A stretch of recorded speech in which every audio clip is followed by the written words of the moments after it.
was a big thing last week. This girl put on TikTok this 50-part long video called "Who the F Did I Marry?" I heard about that. It's man, my wife and I watched the whole thing, man. It's like Get out of After here. episode You watched that 21, whole it thing? got wild. huh? Somebody said after episode 21, it got kind of wild. Yeah, and the reason why it's so captivating is because if this is all real, her storytelling is masterful. I hope she gets a deal. She needs to write a book. She needs to come out with something. Because the only reason it's captivating is because the level of detail to which she speaks on this subject matter is incredible. Really? That's why everybody's watching it. That's really why, I mean, I don't care anything about this kind of content, but she sells it so well. And the guy, he's trying to come out, I think now, her ex-husband, and do like a lawsuit or something, I think. Oh, wow. But she was just really talking about, like, she starts it off saying that there's a difference between a compulsive liar and, I forget what the other liar is. I forget what she calls it. A pathological liar. She said her ex-husband was a pathological liar. And the game he ran on her, man, is unparalleled. Wow. Like, everything was a lie, dude. Really? Yeah, everything was a lie. Like, literally, he ran her through the ringer. And this happened back in, like, 2020, 2021. Okay. And she's just not, like, coming out with it. So she spent probably, like, a week talking on TikTok. I think you get 10 minutes of video. Okay. She did, like, 50 parts, man. Jeez. Yeah. Man. But the level of detail, nobody really knows about it unless you're online. Because I, like, swipe past it. I didn't care about it. Okay. But my wife told me about it. She's like, watch this. She's like, it goes by fast, but check it out. So I just sat and watched it, man. You know, while I was doing stuff or whatever. And it's fascinating because she really talks about how damaging this guy's lies were and how it affected her mentally, everything. And I think that's probably a good segue to go into how damaging lies can be. You know what I'm saying? So that's something we can talk about. Have y'all ever been around somebody who just lies like for no reason? Yes. Really? Yes. I don't think. Well, I have. I think I have. Yeah, but I don't think I allow myself to be around it enough. Like once you find out it's happening, you're like, I can't do this, man. You know, it becomes comedy, man. More than anything else, it was comedy for me. After that, it was entertainment value. Exactly, but I think it really hurts though if you're in like if it's somebody like that means something to you. You know what I'm saying? I think that's when it can really hurt. Yeah. You know, if it's just somebody you work with or something. You know? Well, I'm talking high school, I guess, too. Now that I think about it. Yeah. So I guess to your question about it causing harm. Yeah. Maybe that's more when it's somebody that's doing that. That's an adult and has more writing on their word. I think lying is so damaging, man, more than anything else, man. Especially when people are good at it. First they lie to themselves, and then they can lie to everybody else around them and just create this whole fake world. Because that's what her story is about. This guy created, I mean, into the length, to the depths that he went with his lies was unbelievable. Man. You know what I'm saying? Wow. Like he made her believe that he was like this former arena football player, and he had all this bread, and he wrote like a cashier's check for like $600,000 to get them a house. And he didn't have no money, man. You know what I'm saying? And it's just interesting because I'm like, okay, this is one of those liars. It's like, oh, I gotta keep this going. You know. So everybody's captivated. It's got hundreds of millions of views within a week, and people are just like really, really taken by it. You know. And I think it's just a cautionary tale about a woman who.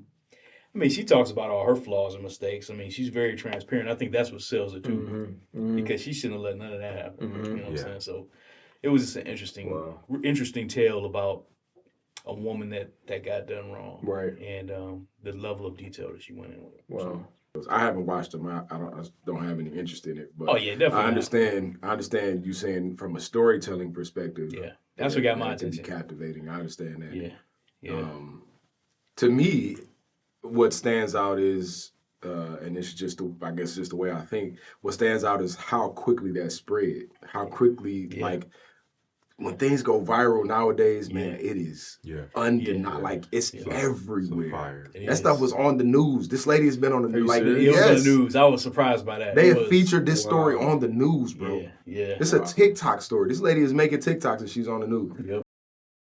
Group of people holds on to one thing that, I mean, it's viral. I guess that's the best way to, it's going viral. Man, this is crazy. I don't know why that is so striking to me in 2024 after as many things as we've seen going viral. Yeah. But I don't know, man. I'm like, wow, what if what if we paid that much attention to, you know, the things that are going on in Palestine, or the things that are going on here that are, you know what I mean? I agree. Or the fact that this is an election year and nobody knows what's happening. You know what I mean? We have very little election coverage. I don't know if y'all have noticed that. Very little. There's very few candidates. Yeah, exactly. So it's like, oh, we about to pick between the same two old dudes again. Man. But to me, remember we had that conversation last year, I think, about the greatest threats facing humanity overall. And one of the topics that we discussed was distractions and that type of thing. Yeah, exactly. Yeah.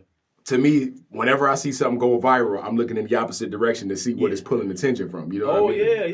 Yeah. And the distractions are getting incrementally worse. Yep. And they're more insignificant, though. Yeah. Like, the distractions are more and more meaningless. Yeah. And then as generations and people grow and become into more consciousness of whatever catches their attention, you just have more hordes of people consuming this trash, and they can't have a regular conversation because it's like, oh, I just want to sit and just do this all day. Yeah, that's a wild thing to do, man. Right. And they'll do it, and it's like the brain is just not even. They said it's something happening with our brains now where we're not even consuming properly anymore. Any kind of content, because even with this girl's story, people were getting impatient with her because they felt like she was taking too long to tell it. But I'm like, no, this is fascinating. Yeah. I mean, because it was literally like an audiobook, the way she told it. Okay. I mean, she took her time. She spared no details. Okay. And I'm like, this is actually oddly very entertaining for the simple fact that you memorized all this that happened to you. Yeah. Like you relived it. Masterful storyteller. Yeah, that's all. That's the only thing that made it interesting. Outside of that, I would have never given that any time. Right. Yeah. Yeah.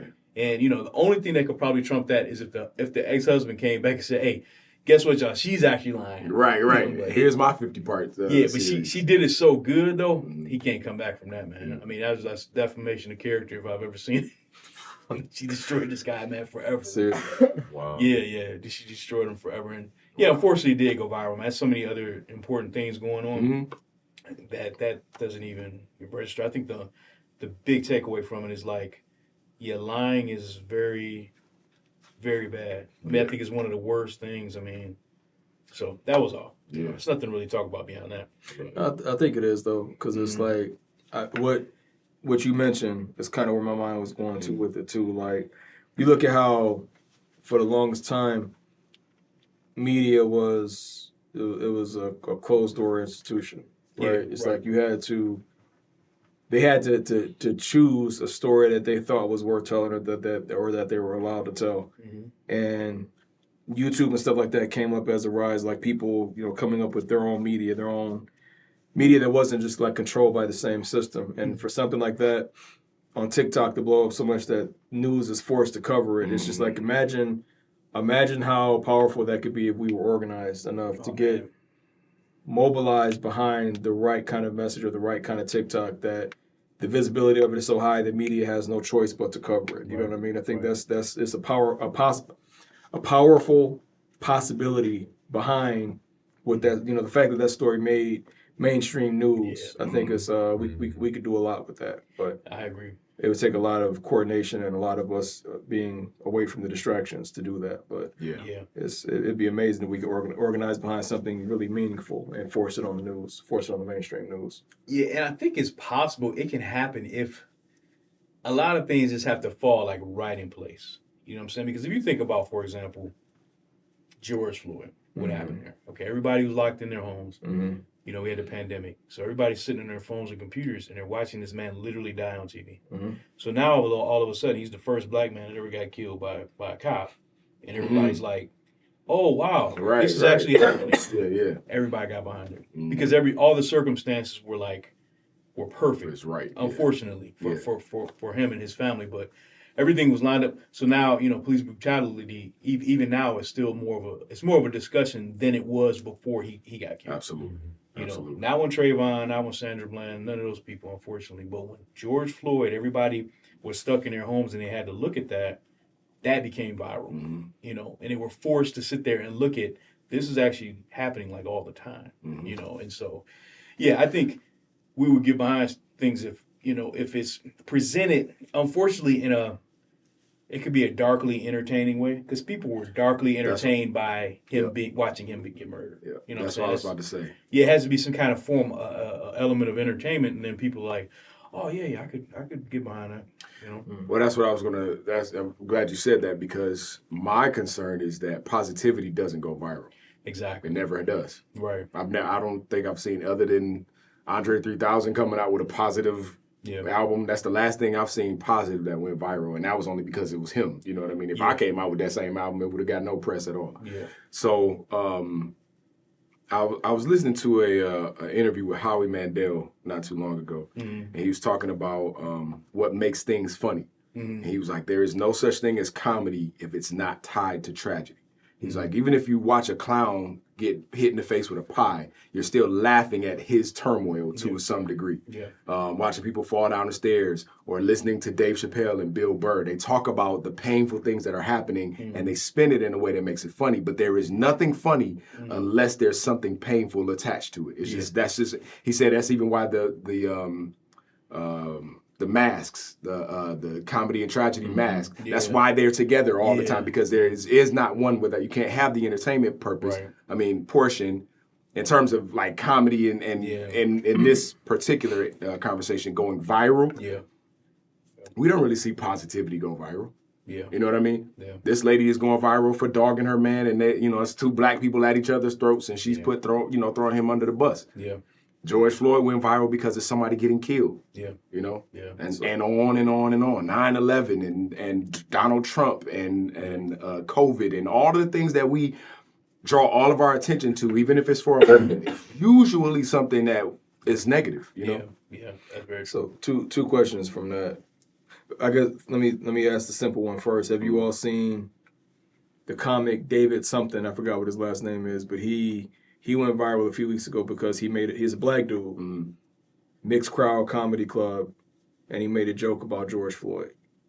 And people got up and started walking out. Yeah. And he was cussing at them and they was cussing. Yeah, I saw that. Yeah. So that's just when you said like, there's no comedy without tragedy, it kind of made me think about that because he's been doing his, not really an apology tour, but trying, I guess, to justify how it was funny or how it was just for the sake of comedy and people shouldn't take it that serious. But it's like a lot of conversation about whether or not that was out of pocket and should we be kind of like walking away from him and stuff like that. But I don't know if you all had seen or heard about any of that. I think it should be, they say it shouldn't be boundaries with comedy. But I think it should be, though. I mean, and it's hard to muffle your freedom of speech. You know what I'm saying? But I think just for, I guess, ethical reasons or whatever, it should be, some things should be out. I mean, I don't laugh at things about special needs people or handicapped. That stuff will never be funny to me, But comedians, they literally get away with everything, And for me, I just can't. It's got to be lines. So the same thing with content. If you're going to get out here and talk about your whole relationship and everything that happened in it, I mean, I think it should be boundaries with that too. I mean, everybody can do whatever they want. I mean, they have their phone, they record themselves. But I think if we get to a point in humanity where we just say, okay, let's police some things now, and they're actually talking about that.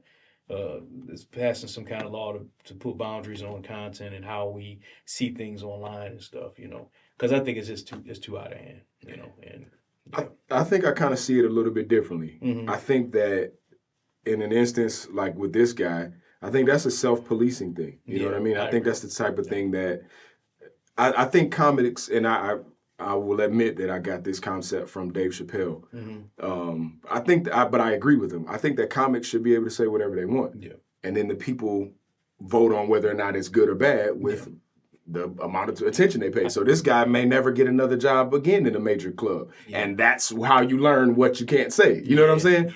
Yeah. But if you think about, for instance, the Holocaust or World War II or slavery or I don't know, any other major 9/11, any other major atrocity that has happened, that is enough time has passed, it's a joke now, right? Yeah.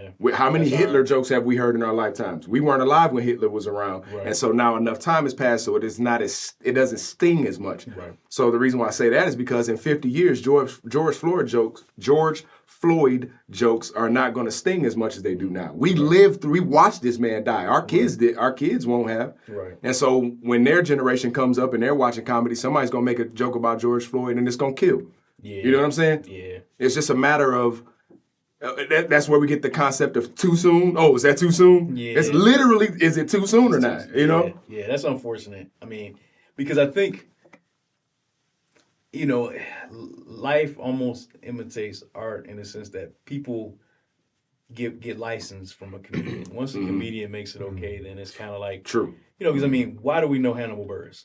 Literally because he mentioned Bill Cosby in stand-up. Ruined that man's life, his career by exposing all of that. Kicked off a bunch of other things. But as a comedian, he made the choice to mention something that people started looking into. Yeah. And then people in real life crucified a man based on that. You know what I'm saying? And, you know, not that he didn't deserve to be maybe exposed for whatever happened there, but it's just that it's one of those things where, yeah, comedians, I think they can say whatever they want, however they want.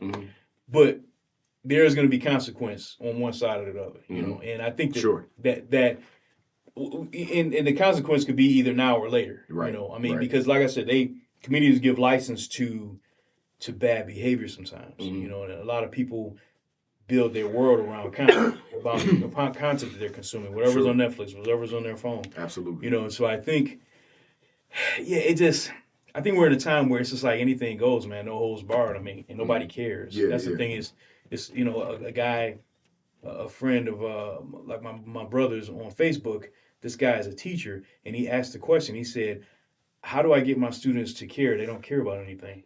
Like, how do I get them to care? I mean, that's the time that we're in. And I think all of that is a trickle-down effect of just everything that is being thrown at them. Yeah. Through content. Yeah. When you have access to everything, how can you care about anything? Well, yeah, but then you live life literally in a matter of seconds. You live an entire life by, this is all coming back. Like, imagine a million screens in front of you. Yeah. You're consuming it all in through your eyes, you know, all these optics. And then after you're done, that rush is gone. You sit here and it's just like, now what do I do? Yeah. What do I say? How do I feel? What do I think? You know, and it takes away, I think, that human element. I'm sorry, the human element of hope and purpose. You know, because we wake up every day. What wakes us up is we have hope, drive, purpose. We have something that we're living for. And then when you have someone living through this, the window of this, it just, you know, that can kind of kill that based on how their perception is being shaped with it. Yep. Like if you're a parent and you just leave your kid with a tablet or a phone while you off hanging out or working, that's what's raising them. YouTube, whatever, you know. And so I think these young impressionable minds, man, they're being damaged by that, you know. And then again, comedians, content creators, they're the new leaders, you know. Influencers. Influencers, That's the perfect word for them. Too. Yeah. With shaping people's minds. So yeah, tragedy, misfortune, that's what rules the day.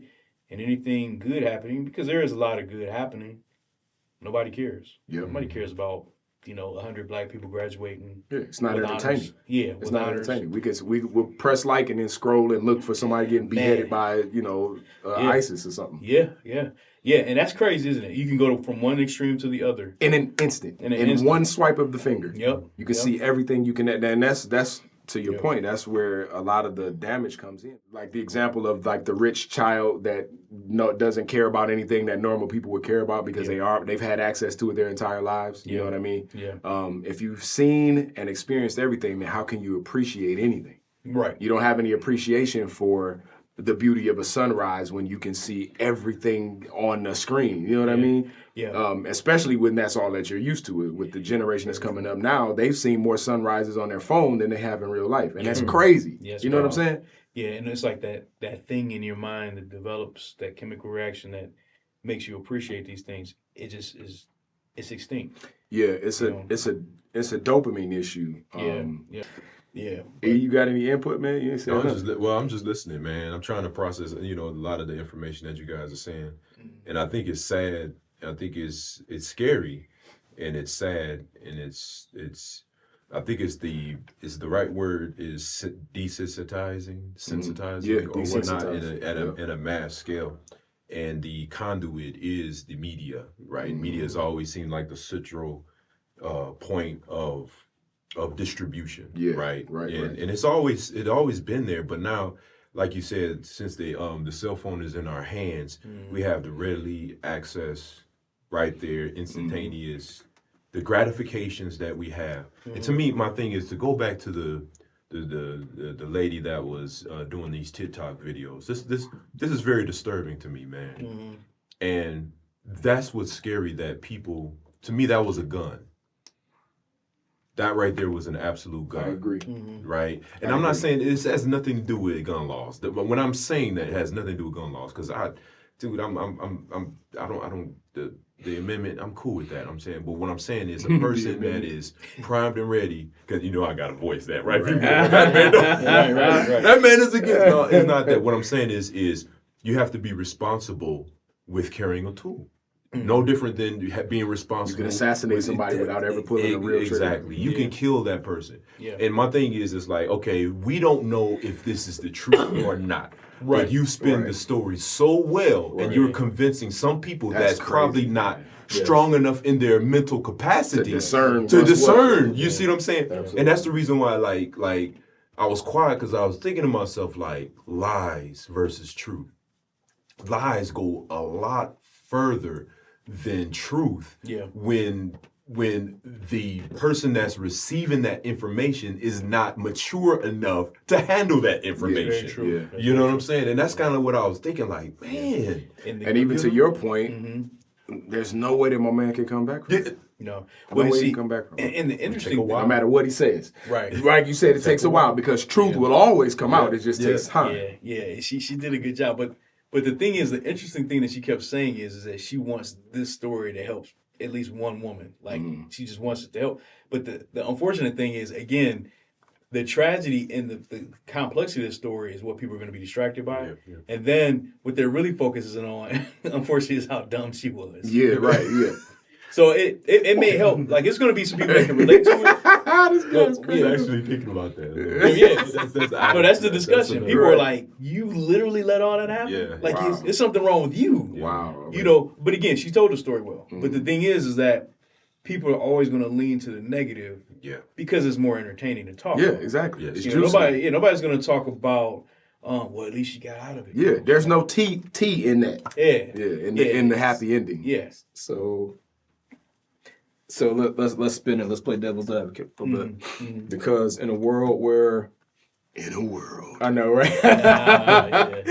Truths are lies. Right. And lies. to the point that you made, children growing up today can literally consume 1,000 different people's perspective of something that they've witnessed in a day. Yep.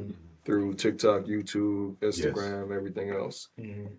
And it ends up having more of a detrimental effect than a beneficial one. Mm-hmm. Absolutely. But something like that, and even if you look at the difference in how China, and that they own TikTok, and how they allow TikTok to be consumed in their own country, it's only for beneficial reasons. They don't let the mean negative stuff fly in China, right?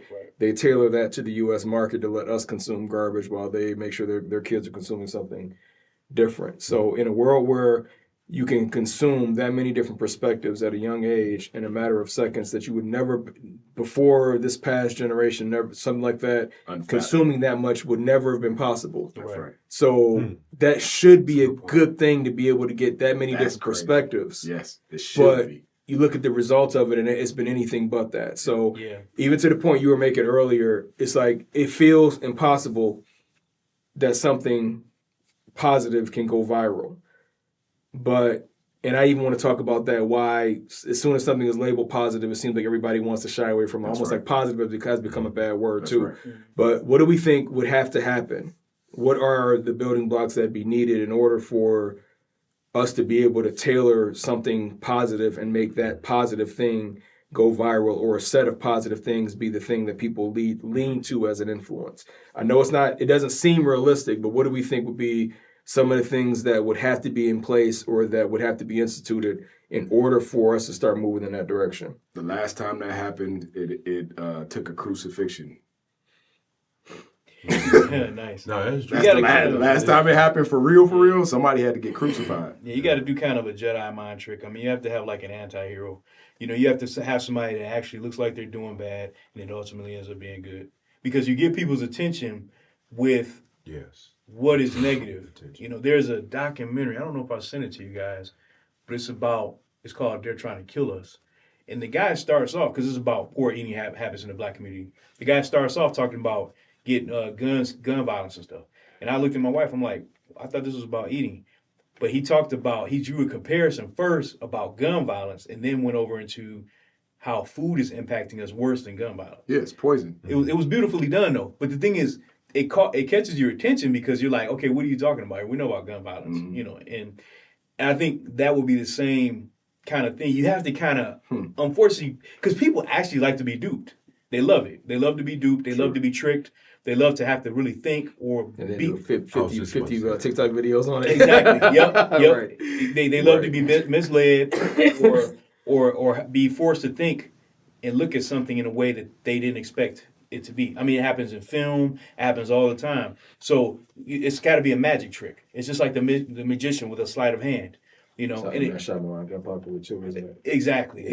Yeah. Like I'm going to tell you a story. You're going to sit here and listen to me. You're not even going to be interested, but you're going to listen to me though, because something that I'm doing, something that I'm saying, whether it's my speech, whether it's my appearance, something that I'm doing is captivating. So once you get people on that, and that's what I love about, say, for example, y'all could even take this approach with music. I'm going to do something and say something you think that is going to be that, but it's simply not going to be that. And I think that's the power of comedy also. Comedy says, yes, oh, when I come in the room, you just go automatically laugh. Yeah. Me personally, I don't approach comedy like that. Me, you're going to look at me, you're not going to think comedy. And then I must probably say something slick. He'd be like, because I've had many people say to me like, oh, you're funny. Yeah, you're funny. And, you're funny guy. And then after that, everything's funny. And this is like, I'm not always funny though. Right. The element of it is like, you never know when it's going to happen. Right. And so the approach has to be the same thing with trying to find resolutions, is that people are never going to really know that it's going to happen. Right now, man, we're being conditioned to only consume and be entertained and get something out of what is negative. Whether we talk about mental health issues, whether we talk about anything negative that people are embracing as a crutch or as something that they can build upon, it's got to be negative. And we're being conditioned for that. And even people our age and older, they're being conditioned to think, yeah, I got a mental health issue. Yeah, that sounds good. Yeah. And it's like, nah, Yeah. we're just dealing with life. We're all humans. We're in the human condition. You know, we all exist. We all have our things, our battles and struggles, but we keep it pushing. The generations coming behind us are just being told, yeah, if you have a mental health issue, we can kind of baby you and coddle you and make you feel, you know, like we'll take care of you. And it's just making people weaker. You know, they become more dependent on resolutions that are not real. So that's why we can get on our phones and on the computer and just lean on other people's perspectives. Like it's nothing I can stand more is like when people just share other stuff on their social media. Something that somebody else posted. I can't stand it. I'm like, get off of social media, because if you're going to get on social media and just share all your stuff as somebody else's stuff shared, or when you do a YouTube channel, it's other people's stuff. Like for me, that's just boring, man. Like you know, to copy and not be original, no creativity. It's just I'm gonna make money and get views off of others. That's whack, man. Can't stand reaction videos, bro. Reaction videos. Neither. I'm like, I don't get it. And people, they compile all they actually took the time. To actually comment. Right. On somebody else's commentation. And I'm thinking to myself, like, what are we doing here? Yeah, so I say all that, and I bring that very point up about what we're talking about now, is because when you hit people with something original that nobody else can do, that's when it goes viral. That's why that girl last week, and trust me, guys, I do not care about this kind of stuff. I do not look at this kind of stuff. I care nothing. From a storytelling perspective. Yeah. I care nothing. Even other people in the comments, they were like, my husband and I looked at it. My husband doesn't care about this kind of stuff, but he actually looked at it because he liked the storytelling. That's the only reason it catches you. The girl is masterful. All I kept thinking was, I hope you get a deal. I hope you get a book, a show on Lifetime, something, because the way you told this story, nobody else can duplicate this. And see, when you give people something real and all the sea of crap, people will respond to that. They will, especially when it's something relatable, you know. And when you can tell it so eloquently that they're like, it's undeniable, man. It's people that will watch it that do not care about you, how you look, what you're talking about. But the fact that you said it so well, and again, I think that's why a good comedian works. Because once your material's out there and you tell it so well, and that's what I like about Dave Chappelle, the guy's a great storyteller. And he'll put the human condition, our human condition, in the story masterfully. And he got his hand up over here and he punches you with the punchline over here. And it's like, that was great. Like standing ovation. Like I didn't see that coming. And you got your point out there. So I think the solution to your question is, unfortunately, man, everything has to be, and it has to get a little bit more and more complex because people are relying on you to think for them, in a sense. That's 100%. That's Yeah. what I was getting ready to. I was waiting on you. Y'all to can finish, so expound. I Y'all can jump in expound upon there. that. If Go you ahead, wanna go, I was thinking about that same thing. It's like, is the people, I'm not going to, that sounds too general, but most people, they want to be entertained, right? Instead of being the director of their own universe or whatnot. Yeah. But go ahead. I want you to say your thought. What you think about it? So you said that people are looking to be constantly entertained, and I agree with you. But I think I would take it a step further and say that not only do people feel like they want to be entertained, at least I think that's the word that you use, but I think most people need to be told what to do. They need to be told what to think, how to think, which opinion to back, what to consume, what kind of content to consume, what kind of food to consume, what kind of job to have, what kind of clothes to want, what kind of artists or celebrities or influencers to follow and to worship, and amongst the myriad of other things that people subject themselves to in terms of being told that this is what is for me, right? And I think to break that, and not necessarily with going viral, but I think the process to break that is to introduce a school of thought in modern society where people are self-regulating. We have to understand how to regulate ourselves, how to be the one that we all need to be told what to do. Here's the thing, though. If I'm the one that's telling me what to do, then I can go way further. Instead of getting on social media and figuring out, what Drake or Wendy Williams or, Shay Shay or whoever tells me what to do, what to think, what's popular, what's not, what's important, what's not, what's valuable, what's not. Right. If I draw up those conclusions for my own self based upon my standards, my values, the things that are genuinely important without any outside influence, then I can start to grow, and these things that are quote unquote viral or whatever become vastly less significant in my own personal life. And so if I take the steps to say I'm going to regulate myself, I'm going to tell myself what time to go to bed every day. If I'm going to tell myself what time to wake up every morning. If I tell myself how long I'm allowed to be on social media every day, what time I need to get out of the house for work, what I need to eat, the way I need to dress, how much I need to exercise, what my calorie intake is, every single thing. If I regulate that for myself, then I don't need you or you or you. I mean, obviously based on research and whatever, you know what I mean? But then I don't need social media or a pundit or an influencer to tell me what it is that is important, right? Because I can draw those conclusions for myself. And I think, unfortunately, one of the pitfalls of modern Christianity, it has its places, pros and cons. But one of the pitfalls when it's done improperly is that we put so much emphasis on God guiding me or the Holy Spirit guiding me and these type of things, so much so. And again, this is if it's done improperly. There's nothing wrong with doing it, the way that helps us. But if it's done improperly, then I can put all of my eggs into the basket that says I don't have to be accountable for myself. I can just sit back and say whatever pastor told me to do for this week or whatever our fast is for this week. And, if I decide to, get into a fight or get into have some sort of marital issue or some other wild thing, whatever it is that is not conducive to my healthy holistic lifestyle, if I get involved with those things, I'll just sit back and just say, well, the Holy Ghost is going to tell me what to do at some point. As opposed to saying, well, I want my marriage to work or I want my children to be successful. And I'm going to put in the doggone work to make it happen. Right. We don't self-regulate, and that's a big part of where social media comes in and ruins us because we don't want to do the work. A lot of us, I ain't going to say all of us, but a lot of people don't want to do the work because it's hard work. It is. It's an extreme challenge to self-regulate in all arenas in life. Yeah. It's way easier to say, I got on my phone and I see that, everybody in the world hates Cat Williams this week. So now I'm on the hate Cat Williams train. Right. Or Cat Williams. yeah, or I'm on the, whatever train. You know what I'm saying? Yeah. We live our lives and we put our focus and attention and likes or dislikes based on external influence. Yeah.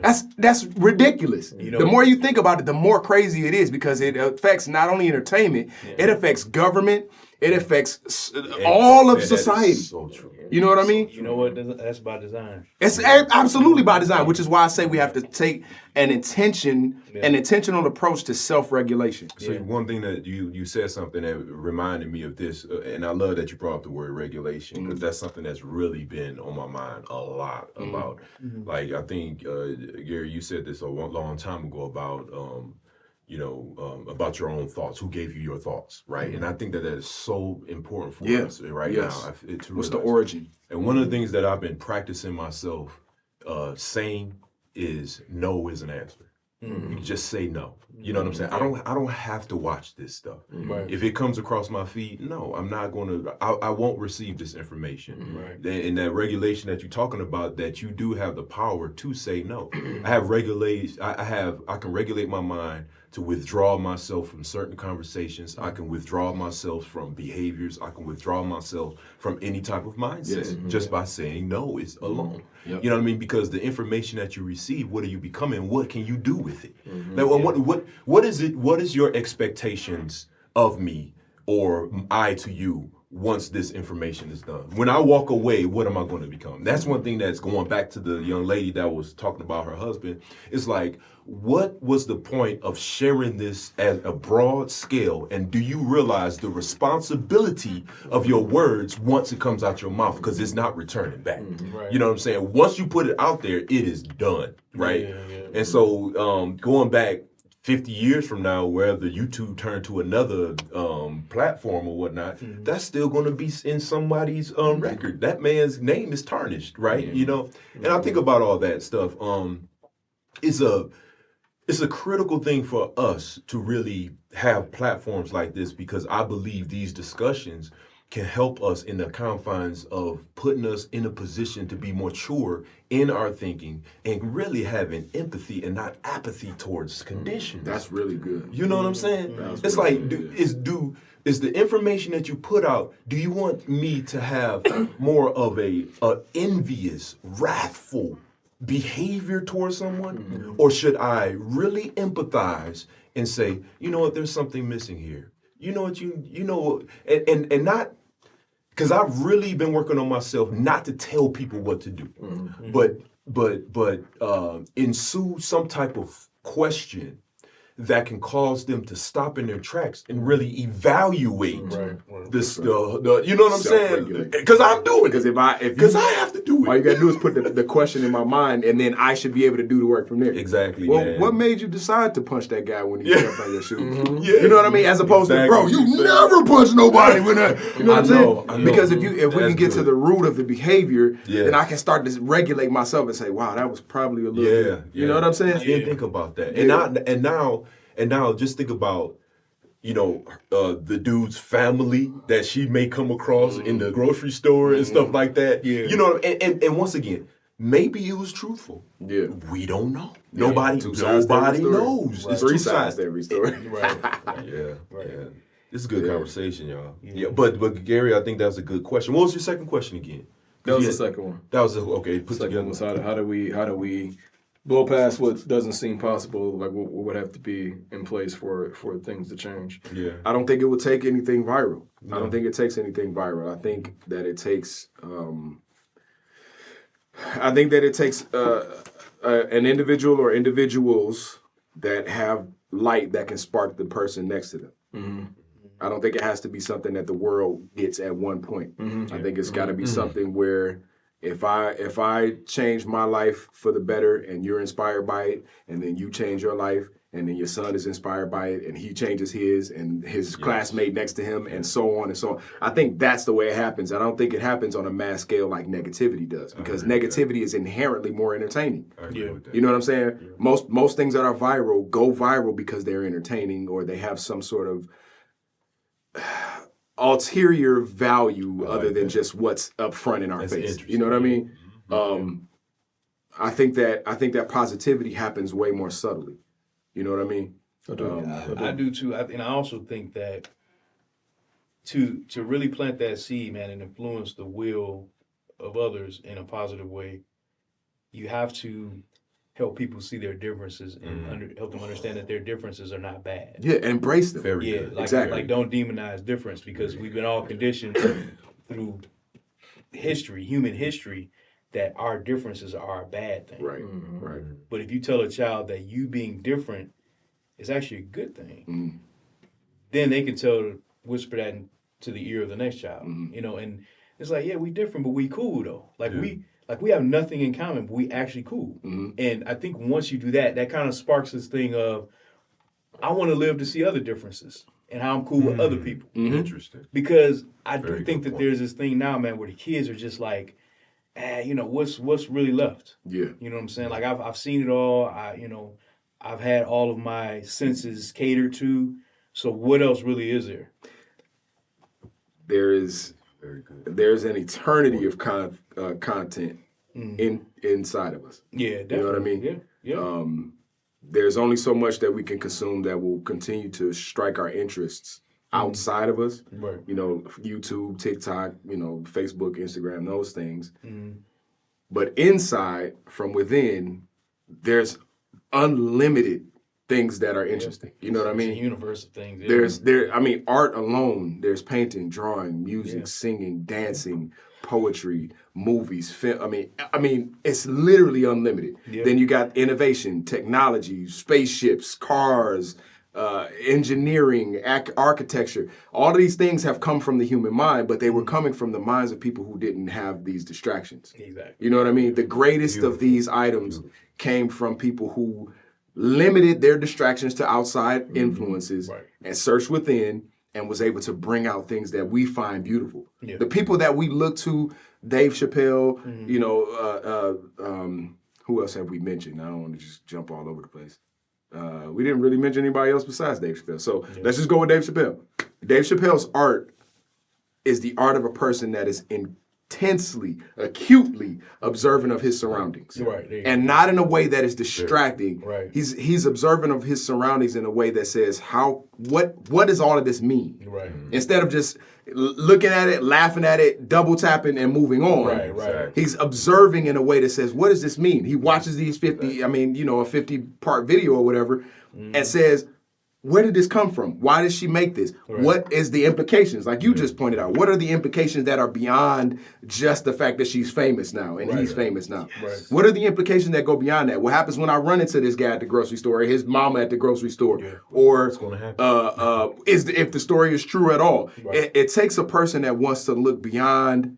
It's the Wizard of Oz. Yeah. It takes the person that wants to pull back the veil and see who's actually running all of this. Yeah. And where does it come from? And why is this so important in this moment? Yeah. We're in an election year. Right. Why is this important? You know what I'm saying? Isn't that interesting? Yes. That's very interesting to me. This is the one, wasn't this past week the primary or something? I don't really remember. But that's the point. Today. Oh, but see, that's the point. Yeah. We're so distracted with other things that people who live in this country are at active voting age don't even know what's happening because we got so much, we're inundated. Yeah. You know what I mean? Or if you know, you just don't care. Because there's people that actually know everything that's going on around them, and it is because they've consumed so much that they stop caring. Right. That might be the case. Man. Yeah. You just really don't care to the point anymore of making any change, because what's being fed to you, what's being told to you, makes you not think that anything is real. So if nothing is real, what's the point? That's the point I think these younger kids are at. It's like, it's all fake, or is it? Nothing's real. It's the Matrix. Am I plugged in? Am I not? Yeah. I can't answer the question, so what does it matter? What does this body matter? Who cares? Yeah.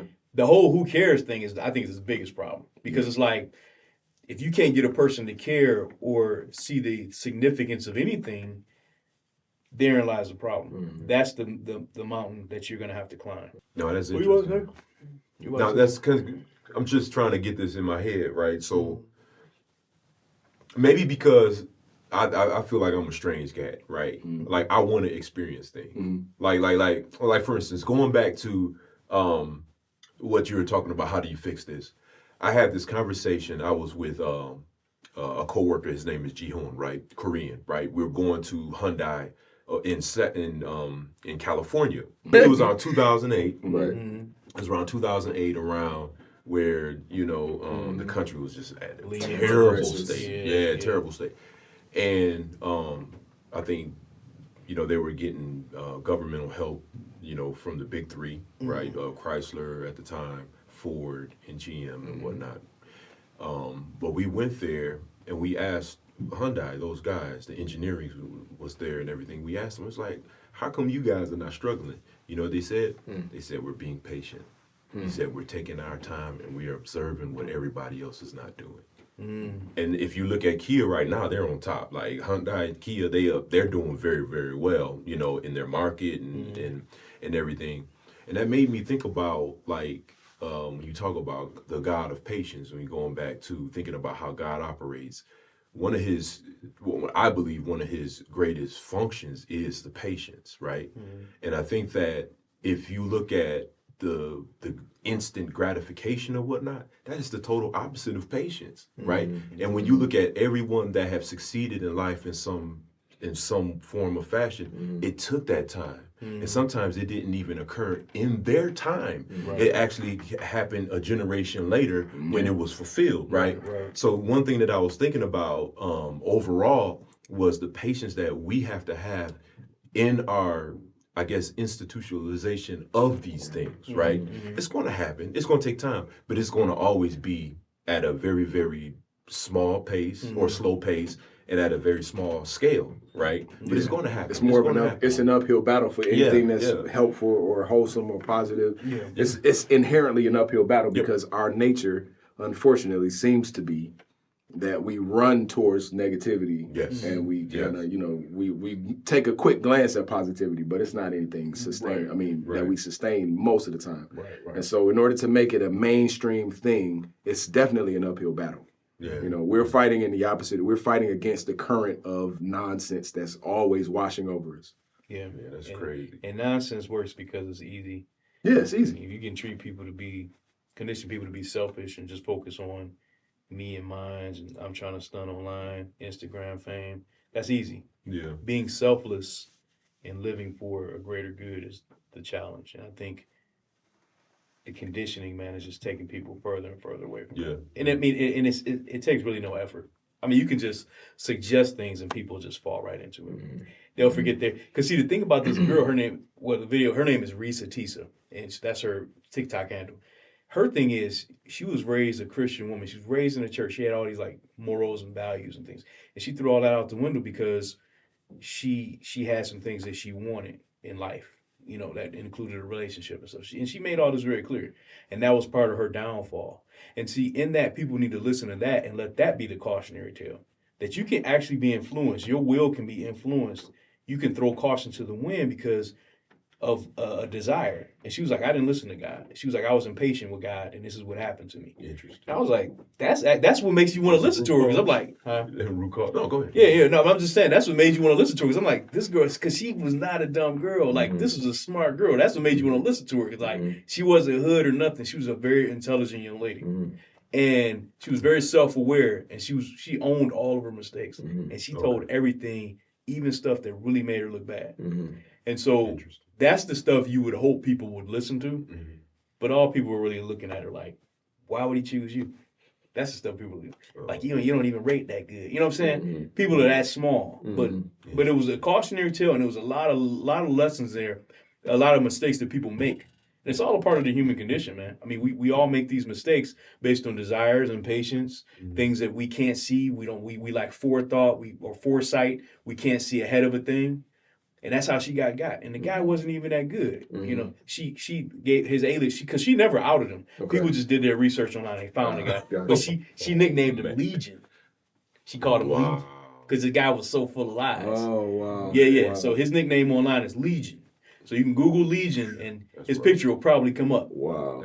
So that's what he's upset about that too. Wow. But yeah, she contacted his family and everything, and she got the truth and all that stuff. And literally everything was a lie. And she owned all of her mistakes, man. And she's still dealing with that. It's some things she's probably gonna have to deal with the rest of her life. And all that she dealt with that. I wish people would listen to that.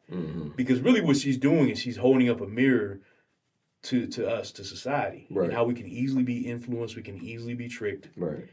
Because we can use our own desires against ourselves. The powers that be, the principalities don't even have to do that work. You'll do that yourself.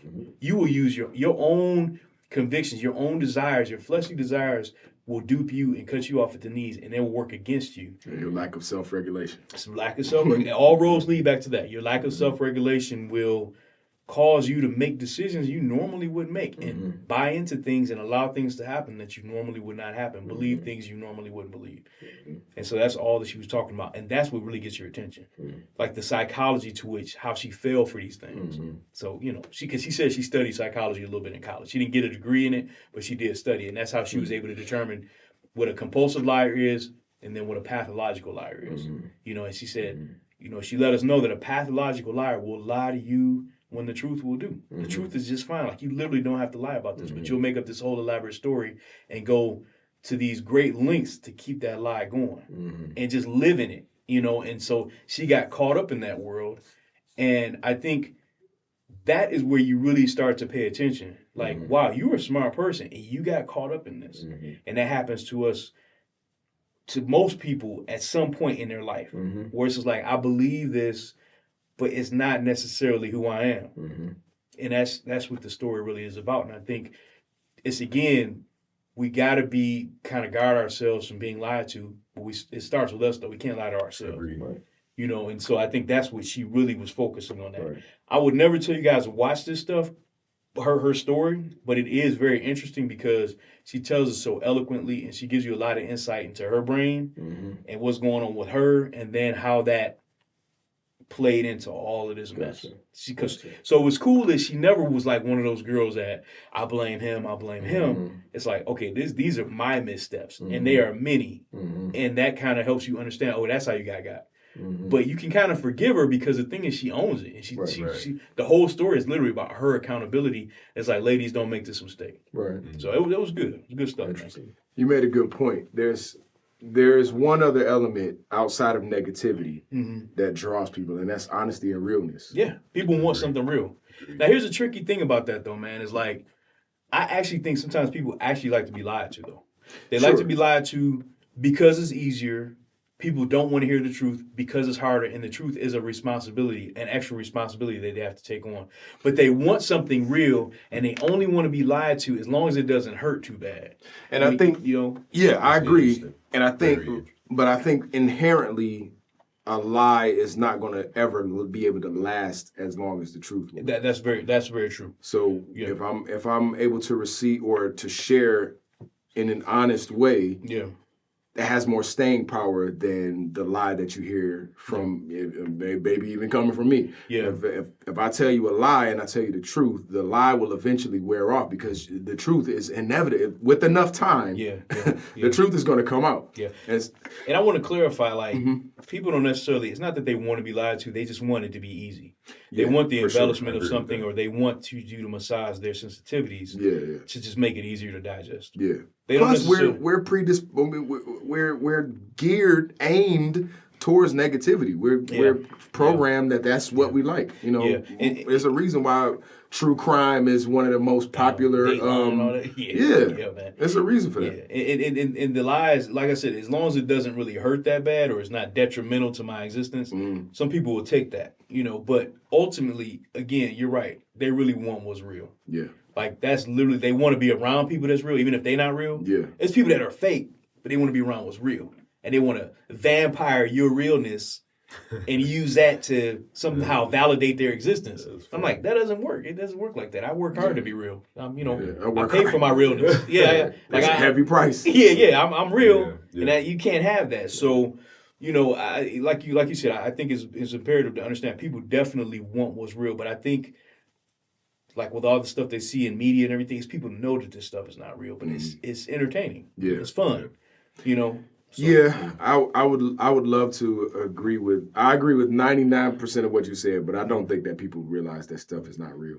man, that's hard. I think there's a lot of things like I look at a lot of Instagram reels and all of that, and to me it's as plain as day. Yeah. Like, okay, well, this person is videotaping this action, but there's somebody that knew to automatic. There's somebody that just happened to The know timing. to be standing in this place where you get the perfect angle on this guy falling down some stairs, or these people fighting, or None of it was planned. nobody.